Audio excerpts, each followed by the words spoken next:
Uh, Habari Tanzania. Bila shaka unaifahamu nchi ya Rwanda. Rwanda ina ukubwa wa kilomita za mraba 26,000. Ina watu milioni 15. Nchi ya Rwanda haina bahari, haina bandari.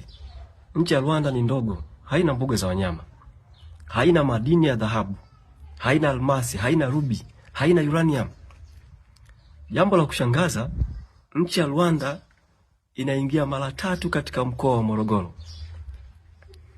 Ukiangalia vyanzo vya maji vilivyopo katika mkoa wa Morogoro ni vingi kuliko vyanzo vya maji vilivyopo katika nchi ya Rwanda.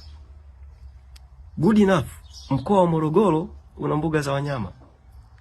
Wilaya zote 7 katika mkoa wa Morogoro zina madini ya dhahabu, zina rubi, zina uranium, copper, graphite, madini ya chuma.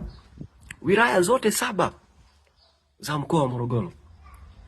Sasa ukiangalia mahusiano ya watu kati ya Rwanda na Morogoro ni kwamba nchi ya Rwanda ina watu milioni 15. Na kwa kuwa nchi ya Rwanda inaingia mara 3 katika mkoa wa Morogoro, maana yake ni kwamba mkoa wa Morogoro una uwezo wa kulisha watu wasiopungua milioni 50. Jambo la kushangaza, mkoa wa Morogoro hivi tunapozungumza una watu takriban milioni 2.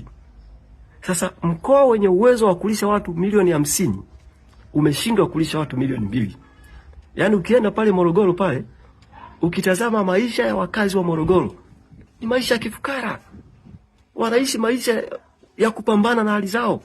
Sasa unajiuliza, yale madini ya dhahabu yanayochimbwa katika mkoa wa Morogoro, yale madini ya rubi, uranium, copper yanaenda wapi?